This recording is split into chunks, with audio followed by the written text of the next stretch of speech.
Hey guys, my name is Ali El-Kargouli. I am a systems engineer and a postdoctoral fellow at the NASA Jet Propulsion Lab. In this video, I'm going to explain to you the difference between effectiveness, efficiency, what the difference is, how you can use them in your life, how each of them serves a different purpose in your life, and I'm going to give you different examples of ways of being efficient, ways of being effective, and more importantly, how to actually be productive. And by the end of this video, you will have walked away with a good enough understanding such that you know when you're actually moving the needle forward in your life and doing things that actually matter, rather than just kind of being busy and doing busy work, which is what unfortunately a lot of people do. So before I go ahead and talk about this spectrum over here that talks about effectiveness and efficiency, let's actually define them. What is effectiveness and what is efficiency, right? What does it mean when you're being effective? Effective in the word has effect in it. It means there's some type of effect or outcome. While being efficient is basically a metric of measuring how efficient something is. It's basically if a process is efficient, that means you're able to get it done fast, you're able to get it done quick. You're more of describing the process. So instantly from the bat, we can tell a very clear difference in that effectiveness is more about outcomes and efficiency is more about process. That's why over here in pink, we have outcome and we have process. So now I know you may have heard the self-help gurus everywhere saying, oh, just let go of the outcome, focus only on the process. That's actually really bad advice, because if you let go of the outcome that you want in your life and you're only focused on process, then you're basically just flowing and reacting to life, right? And you're just kind of not really steering the ship to where you want. Where if you are someone who's trying to control the outcome, sure, that may lead to like some unhappiness and anxiety. Obviously, you don't want to overdo it, hence this is a spectrum. But this is actually the way that you want to control your outcome. So the very first question in figuring out whether you want to be effective or efficient, and you can be both, but you want to first figure out, what do I want in life? Where do I want to go? Do I have goals? Do I not have goals? If you have a clear goal that you want to achieve, you have a higher likelihood of being effective, right? And effective is basically you're working on the right thing, right? Efficient is you're doing something really well. But effective is that thing that you chose to work on is the right thing that you should work on. And I see countless examples of people who are very efficient, people who are able to put in a lot of hours and within those hours be able to sit down and focus and do things of that nature, but they're nowhere near where they should be in life. And then there was someone like me when I was in college or doing my PhD, who's more not very efficient. I mean, I was an undiagnosed ADHDer, waiting till last minute to submit papers, waiting till last minute submit homework assignments. Very not very good process at all, not very efficient at all. But I was extremely effective because I was always thinking of the outcomes that I wanted, right? The internship I wanted to apply for, the PhD program I wanted to get in, the NASA job that I was applying for. So I was very goal-oriented and very outcome-oriented, and that helps me be able to make the right decisions. Even though I was not very efficient, I was still very effective. And effectiveness is what gets you what you want. So now I want to describe this spectrum over here. So now we've gotten definitions, which is, again, effective means you're able to control the outcome. Efficient means you're controlling the process in a way that you're making the process really, really good. And basically both of these things combined for the magical word, which is productivity.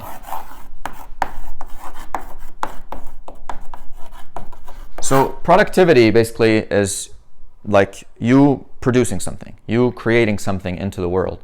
Now, obviously, efficiency implies that you're going to create many of it, or you're going to do it fast, or the process of creating it is going to be good. But effectiveness is going to ensure that you're producing the right thing, right? And that's something that's very underrated, is making sure that you're working on the right thing. That's why there's a lot of people that are busy, but they're not really effective. Now, I want to talk about this spectrum right now, which is, again, I call it the effective, efficient spectrum, or you can think of it as outcome, process, or another word I really like to use is control versus flow.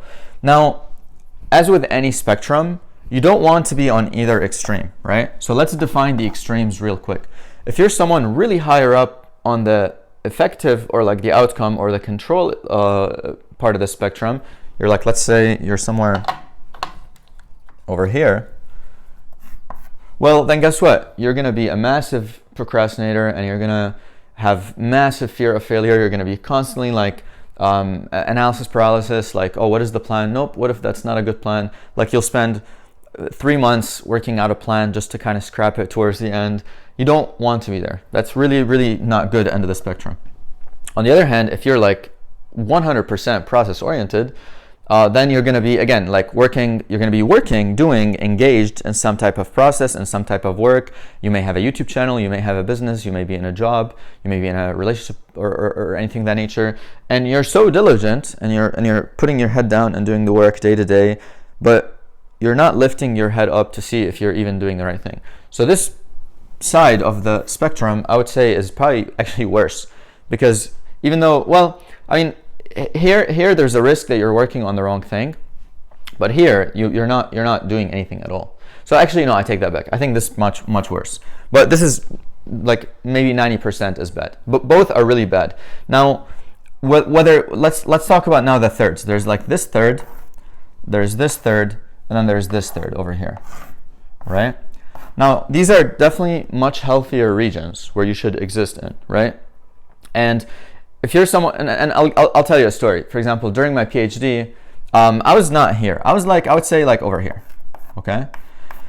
Where I was constantly thinking about what I want to study, what research topic I want to work on, what works, what doesn't work. Now, I had a bit of process orientation and efficiency in that I would test things out very, very fast and crank things out very fast. For example, in college, I switched my major 4 times because I was very outcome oriented in that I want to make sure I'm in the right major. But then I needed to lean a little bit more towards the process side of the spectrum and be more efficient in figuring that out. So my method was start a major and learn as much as I can, and by the end of the semester, see if it's the right one or not, and switch. So I switched my major 4 times, and by the 4th semester, my spring sophomore year, I had set on electrical engineering, and then later got to dive deeper in systems. So I would say this third over here is very healthy if you're someone who is an entrepreneur or someone who is like in the very early stages in life, like very, very early stages in life, where like you're a college student or you're a very early stage business, or you're doing or you're just trying to like figure out where to steer the ship. Obviously, you're going to need a lot of action and a lot of process orientation and a lot of efficiency in doing that in order to do it fast. But that's not really the focus. The focus is like, what am I trying to do in life, right? Then later, once you sort of figure out what you're doing, like let's say in my case, I knew I wanted to do a PhD, and then like later I wanted to start a YouTube channel, and then later I want to start my business. Once you set on these things and you make some progress, and now it's time to go a little bit like harder on them, such that you nurture them and you get some fertilizers put in, and you get to see some results faster, then I would move into this third over here, which is you're still aware of the outcome and you still know where you're going, but you've thought about this so deeply and you've kind of already ingrained it in your mind that you just don't need to think about it as much, right? You don't need to spend too much time thinking about I don't know, like how effective you need to be. And this is, I would say, a very healthy place, again, if you're like in the process of like scaling a business, or if you're doing things like that. Now, I know what you might be thinking. No, if you're scaling, you should be going like all in on the process, making everything efficient and doing things of that nature. But I strongly disagree. If you read about any great startup, great startups always pivot, and they pivot very, very fast. So the nice thing about being in this region is because you're still thinking of the outcome and you're still trying to control the outcome, you are going to be constantly asking, okay, is this the right thing that I'm doing? So you sprint for a little bit, and then you rest and you look back and you're like, okay, is this the right thing? Am I doing the right thing? That's very, very important that you do that, especially in the early mid stages. Now later on, once you like are crystal clear on like, okay, this is definitely the business I'm doing, this is definitely the offer I'm having, this is definitely the college major I'm doing, like whenever you just know for sure, like you have such a deep and good understanding of the external world and what it is you're doing, and let's say you're like at a later stage, for example, then I would say this third is healthier. Now again, all we've been talking about here is in terms of productivity. This is all in terms of like what's going to help me achieve my goal, or like what's going to help me get the life that I want, what's going to help me grow my business, get the right career, do things of that nature. So these are all like vocation-oriented like ideas and discussions that we're having. But now I want to talk to you about something else, which is going to be counterintuitive, and is going to be the bottom of this spectrum over here, where here we placed productivity, Here, I'm gonna place happiness.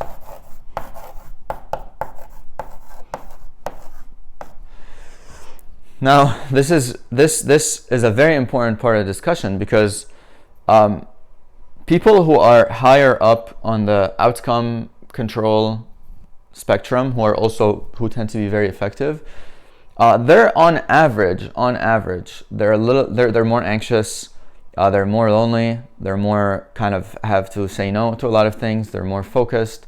Because think about it, when you're kind of just flowing and you're just thinking about the process, you're kind of very in the moment. Here, you're kind of constantly thinking about the future and thinking about where you're going. So while in terms of productivity, in terms of like achieving the right goals in life, I would encourage leaning more towards this spectrum. In terms of happiness, I would actually encourage leaning more towards this spectrum. And I'll tell you a very simple example, which is recently, for about like almost 3 months, 4 months, I was working on a NASA mission, a telescope mission, and we had to travel. I had to go to Maryland for 6 weeks, and then after that, I had to go to Texas for 2 months. And during the time that I was in Texas, I was working like, I don't know, sometimes 7 days a week, 12 hours a day. It was very, very brutal, very exhausting. And at night, I would be working on my business, and basically, I would lock myself in by myself. I would say no to a lot of events. I would not engage in the present moment, and I was trying to control, right? I was trying to be effective. I was trying to say, okay, well, I want to make sure that I'm spending time working on the right things in my business, whatnot. I don't want to just keep doing the same BS over and over. So I'd spend a lot of time allocated towards this. But on the downside of that is, I noticed when I went too extreme on that, I was not very happy, right? Like I was not enjoying the process of sitting down and making ads. I was not enjoying the process of like sitting down and writing emails or doing things like that. I was very outcome oriented because I was trying to be effective. I was trying to make sure that the right things are done and the right results happen, right?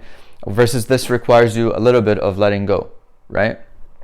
So this is a decision you have to make. Now with this understanding, in order to be both efficient and effective, you really have to find out where you want to place yourself on this spectrum. And you want this to be like both short-term and long-term. And the way to do that is to consider both variables, which are like the productivity and the happiness, right? And again, this is more about like, what are the outcomes I'm producing? This is more about like, how am I feeling in the moment, right? So you can already tell this one's naturally over here. This is more like over here. Now, if we were talking about the context of efficiency and effectiveness in like machines or robots or factories or business, then this, I would describe this in a very, very different way. But the problem is, you and I are humans. And because we are humans, you cannot get rid of this part of the spectrum. Because if you try to control things too much, if you're just focusing too hard, you'll burn yourself out, you'll procrastinate, you'll be miserable, you'll do things of that nature. But then again, if you're focusing too much on the process, you're trying to be as efficient as possible, you're trying to cram in things of that nature, sure, you are engaged in the present moment, but you risk not controlling where you're heading, and you risk kind of doing the wrong things. So that being said, if you found this video valuable, go ahead and give it a like, leave me a comment below, tell me what you think. You can ask me some questions. This channel is still small enough where I'm answering all comments, so take advantage. There should be another video also popping up over here of a similar topic that you can watch. But with that being said, I will see you in the next video. Peace, love.